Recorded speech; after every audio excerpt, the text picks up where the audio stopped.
नमस्कार, मैं हूं आपके साथ हिमानी नथानी और आप देख रहे हैं हमारा खास कार्यक्रम रहस्य, जिसमें आज हम पड़ताल करेंगे एक ऐसी गुफा की जिसमें हमारे और आपके अतीत के छिपे होने का दावा किया जाता है। ये कहा जाता है कि हिंदुस्तान में एक गुफा ऐसी भी है जिसे आदि मानवों यानी आज के इंसान की पहली नस्ल ने बनाया था। तो देखते हैं इस दावे की हकीकत क्या है। इसी की एक कड़ी जुड़ी है हिंदुस्तान में मौजूद एक गुफा से, और उसी गुफा की पड़ताल में न्यूज नेशन ने रुक किया। भोपाल से 100 किलोमीटर दूर रायसेन जिले का, जहां पर आदिमानव की गुफा होने का दावा मिलता है। मैं इस वक्त रायसेन के जंगलों में हूं, और अगर मैं आपसे कहूं कि यहाँ कौन रहता होगा तो यकीनन आपका जवाब होगा कि यहाँ जंगली जानवर ही रहते होंगे। लेकिन अगर मैं आपको बताऊं कि यहाँ आदि मानव का एक बड़ा आशियाना भी है तो शायद जानकर आपको बेहद हैरानी होगी। आज मैं आपको लेकर चलूंगा आदि मानव के उसी आशियाने की सैर पर, और आपको दिखाऊंगा दुनिया का सबसे पुराना महल। मध्य प्रदेश में बसा एक जिला रायसेन, जिस जिले से होकर नर्मदा, बेतवा और बीना नाम की 3 नदियां बहती हैं। सीहोर, विदिशा और सागर से घिरा एक ऐसा इलाका जिसे ज्ञात इतिहास में एक मजबूत किले से जाना जाता है। शेरशाह सूरी के आक्रमण के लिए जाना जाता है, अकबर के हेडक्वार्टर के लिए जाना जाता है। लेकिन विंध्य पर्वत श्रृंखला के बीच बसे इस इलाके को हजारों साल पहले धरती पर मौजूद रहे नर वानरों यानी इंसान के पूर्वजों यानी आदि मानवों की छोड़ एक निशानी के लिए भी जाना जाता है। दावा किया जाता है कि विंध्य की इन पहाड़ियों में मिली एक गहरी गुफा आदि मानवों का आशियाना रही होगी।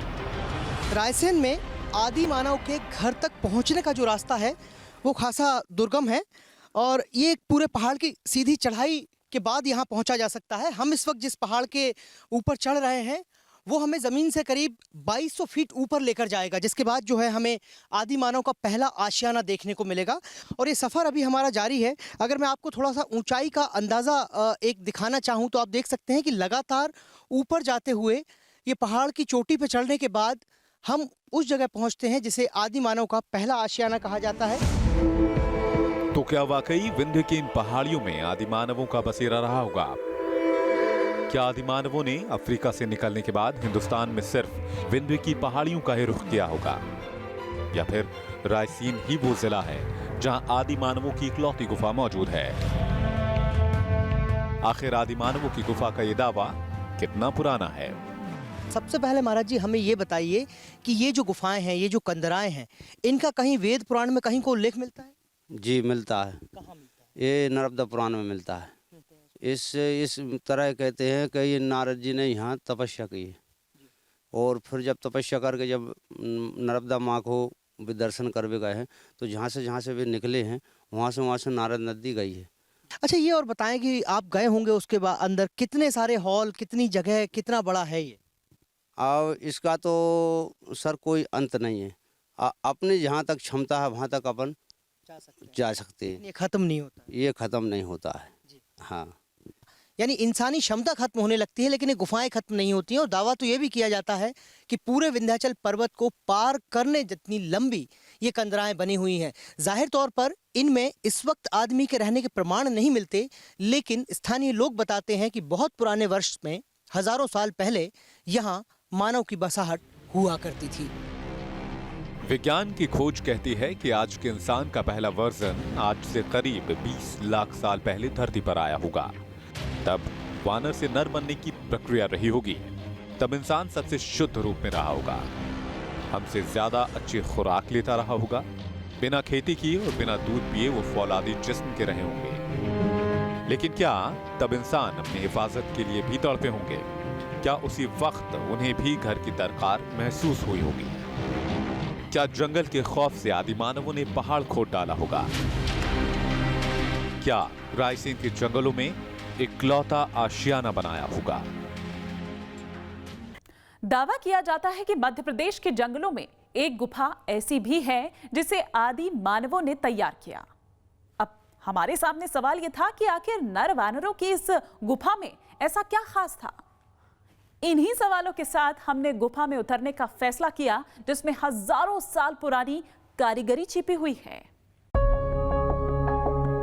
क्या ट्रोग्लोडाइट यानी आदि मानव का रंग रूप कुछ ऐसा ही रहा होगा? क्या प्रिमिटिव मैन यानी वानर से नर बन रहे इंसान का उदय ऐसे ही हुआ होगा? और क्या अर्ली मैन यानी शुरुआती इंसान के व्यवहार में एक घर की कल्पना भी रही होगी? इन्हीं सवालों के जवाब में विज्ञान ने धरती का कोना कोना छान मारा। सतह के नीचे से सभ्यताओं के निशान ढूंढते रहे, धरती के व्यवहार से आज के इंसान तक के सफर की कथा ढूंढते रहे। उन्हीं में से एक सूत्र माना जाता है उन कंदराओं का जिन्हें आशियाने की शुरुआत माना जाता है। रायसेन में इन गुफाओं में नीचे जाते हुए हम जो सरफेस है उससे करीब करीब 25 फीट नीचे हम इस वक्त आ चुके हैं, ये आप देख पा रहे हैं। और ये जो अगला रास्ता है इसमें एंटर होने का, जो अगला रास्ता है वो और ज़्यादा दुर्गम है, कठिन है।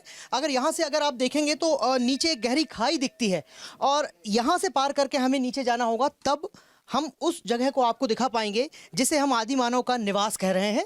और इससे निकल कर जाना अपने आप में बेहद कठिन है। एक बार में एक ही व्यक्ति जा सकता है, वो भी स्लाइड करते हुए। आखिर आदि मानव की आशियाने की पहेली को सुलझाने के लिए हमें उसी कंदरा में उतरना था, जिसका दरवाजा बेहद छोटा है, संकरा है, जिसमें सिर्फ एक इंसान के आने जाने की जगह है। मानो नरभक्षी जानवरों के डर से आदि मानव ने उनका रास्ता रोक रखा हो, सामूहिक हमले से बचने के लिए उनके कदम बांध रखे हों। जमीन से बेहद नीचे पहाड़ों के बीचों बीच आदि मानव के घर तक ले चलने का जो सफर है वो पहाड़ पर चढ़ना जितना दुश्वार था उससे कहीं ज्यादा कठिन यहाँ इसके धरातल में उतरना है, क्योंकि अंदर घुप अंधेरा है, ऑक्सीजन की भी थोड़ी सी कमी है और जो रास्ते हैं वो बेहद दुर्गम हैं। हाइट की बात करें तो कई जगह वो बहुत कम है, कई जगह हमें लेटकर और बैठकर भी अंदर आना होता है और सीधे चलते हुए जा पाना तो बहुत कम जगह ही मुमकिन है। और साथ ही साथ ये जो हम जितना नीचे जा रहे हैं उतना ठंडक बढ़ती जा रही है, टेम्परेचर डाउन हो रहा है। पहाड़ पर चढ़ने से ज्यादा जमीन में नीचे उतरना कठिन है। आखिर एक गुफा की पड़ताल में हमने उससे संकरे गलियारे में कदम रखा, जो गलियारा हमें 150 फीट नीचे तक ले जाने वाला था, सकरी गलियों के जाल तक पहुंचाने वाला था, एक ऐसी गुफा तक पहुंचाने वाला था जिसका दूसरा सिरा आज तक नहीं मिला। गुफा को कोई आदिमानव की गुफा कहता है तो कोई भगवान राम का तपोवन। आदि मानव के पुरातन निवास की खोज करते हुए हम यहाँ लगातार अंदर चल रहे हैं और हम आपको दिखा रहे हैं जिस तरह से कि ये जो पत्थरों के जो कंदराएं बनी हुई हैं इसी से गुजर कर वहाँ जाना होता है। जगह जगह जो है पत्थर जो है आप देख पा रहे हैं, इस तरह की भी जो है कंदराएं हैं कई जगह। इसका तो कोई अंत नहीं है राम जी, ये तो विंध्याचल पर्वत है। इसकी तो इतनी जानकारी है कि यहाँ से इस पेड़िया जो है नहीं, आप यहाँ से घुसोगे तो आप 7 धुने पे आपको निकल जाए। और ये भी कहा जाता है कि पहाड़ों के ऊपर चढ़कर ये जिस तरह का रास्ता है उसे इसलिए चुना गया था क्योंकि दुर्गम जंगलों में आदि मानव इस तरह के रास्ते के जरिए खुद को जंगली जानवरों से सुरक्षित रख सकता था। इतने दुर्गम रास्ते को पार कर पाना इंसान के अलावा किसी और के बस की बात नहीं है। दावा करते हैं कि गलियों के इसी उलझे जाल में इंसान का एक युग कैद है, इंसान के एक युग की खोज कैद है, इंसान के महफूज ठिकाने का मुकम्मल इंतजाम कैद है। अब हम एक सपाट जगह पर पहुंच चुके हैं लगभग, जिसमें करीब करीब 2000 स्क्वायर फीट की छत यहां नजर आती है, जो कि 12 से 18 और कहीं कहीं 20 फीट तक ऊंची है। और हम जिन पतली कंदराओं से निकल कर आए थे उनकी तुलना में यदि देखें तो साफ तौर पर इसे कह सकते हैं कि यदि वो रास्ता था तो ये उस रास्ते से जुड़ने वाला हॉल हो सकता है। और इसके बारे में ये कहा जाता है कि यहाँ ज़मीन से इतने अंदर इतना फासला तय करने के बाद आदि मानव रहा करता था। और ये भी कहा जाता है कि आदि मानव के रहने का ये स्थान बेहद सुरक्षित इसलिए था क्योंकि उन दिनों में जो एक्सट्रीम वेदर हुआ करता था, बहुत ज़्यादा सर्दी, बहुत ज़्यादा गर्मी और बहुत ज़्यादा बरसात, उन तीनों चीज़ों से ये मोटा पत्थर का आवरण जो कि पहाड़ की तलहटी में है वो आदिमानव को बचाया करता था, क्योंकि उस वक्त जो है गर्म कपड़े नहीं हुआ करते थे और बेहद प्राकृतिक और सीमित संसाधनों के भरोसे ही ज़िंदगी गुजारनी पड़ती थी। खास बात ये भी है कि इस पूरे स्ट्रक्चर में पीने का पानी भी मौजूद है और उस पानी के ज़रिए ज़िंदगी आसान हुआ करती थी। इसीलिए आदिमानव ने विंध्याचल पहाड़ में अंदर आते हुए तलहटी में एक ऐसी जगह की खोज की जिसे आशियाने के बतौर इस्तेमाल किया जा सके। और जब उसने रायसेन की पहाड़ियों में इस तरह का आशियाना तैयार किया होगा तो उसके पूरे परिवार की उम्र बढ़ गई होगी, सुकून बढ़ गया होगा, जीने का हौसला बढ़ गया होगा। हम आपको दिखाते हैं कैसे अद्भुत है। ये देखिए, आपको ये एक रास्ता नजर आ रहा है, इसके साथ साथ कुछ फीट की दूरी पर दूसरा रास्ता है, इससे थोड़ा सा हटने के बाद तीसरा रास्ता है और थोड़ा सा और चलते हैं तो चौथे, पांचवें, छठवें रास्ते यहाँ लगातार नजर आ रहे हैं। और कहा यह जाता है कि ये वो तमाम छोटे छोटे रास्ते हैं जिनसे गुजरकर एक छोर से दूसरे छोर तक जाया जा सकता है। और ऐसे ही रास्तों के बारे में ये कहा जाता है कि आदिमानव ने इन्हें चुना था। और यहाँ एक मगरमच्छ की आकृति भी यहाँ नजर आती है, ये आप देख पा रहे होंगे, ये इसकी आंख है और ये पूरा मगरमच्छ का जो फ्रंट पोर्शन है, जिसका जबड़ा होता है, मुंह होता है, ये यहाँ नजर आता है। और यहाँ के निवासियों का ये कहना है कि ये मगरमच्छ जो है ये आज का नहीं बना हुआ है, बहुत पहले उकेरी गई आकृति है। और यहाँ के पास जो नर्मदा नदी बहती है उसमें मगरमच्छ बहुतायत में पाए जाते हैं। तो ये कहा जाता है कि नर्मदा में दिखने वाले मगरमच्छ की आकृति यहाँ उकेरी हुई है। और ये जो तमाम चीज़ें हैं ये प्रमाण देती है कि यहाँ आज ही नहीं बल्कि कई साल, सैकड़ों साल, या कहें कि जिसे प्राचीन वक्त कहते हैं, उस समय से इंसानी बसाहट होती रही है। यहाँ लोग आते रहे हैं, चाहे ऋषि मुनि हों, चाहे आदि मानव हों, और इसे आकर अपना आशियाना बनाते रहे हैं। तो क्या वाकई कभी इसी गुफा ने इंसान के पूर्वजों को झुंड में आक्रमण करने वाले नरभक्षी जानवरों से बचाया होगा? क्या वाकई कभी इसी गुफा ने वानर से नर बनी प्रजाति को घर बनाना सिखाया होगा? अगर वाकई ये आदि मानव की ही गुफा है तो इसकी कारीगरी बेमिसाल है। जिस तरह इंसान ने आग की खोज की, उसी तरह पनाहगाह तैयार करने में दिमाग का इस्तेमाल किया होगा। गुफा में दाखिल होने का संकरा रास्ता रखा होगा ताकि नरभक्षी जानवर अंदर घुसे भी तो एक साथ न घुस पाएं। और फिर गुफा के अंदर एक साथ अनेक लोगों के रहने के लिए कमरा तैयार कर दिया होगा। हम एक ऐसे वक्त की बात कर रहे हैं जो हमारे लिए अनदेखा है, अनजाना है, लेकिन उस वक्त की हकीकत हम नकार नहीं सकते क्योंकि हमारे भीतर उसी आदि मानव का अंश है। लेकिन अब सवाल उठता है कि रायसेन की ही गुफा को आदि मानव की गुफा क्यों कहते हैं? जब आप ये देख पाते हैं कि आज से हजारों लाखों साल पहले कुदरती तौर पर बनी आप वो संरचनाओं के बीच से गुजर रहे हैं जिनमें आदि मानव निवास किया करता था, तो ये देखकर रोमांच दोगुना हो जाता है।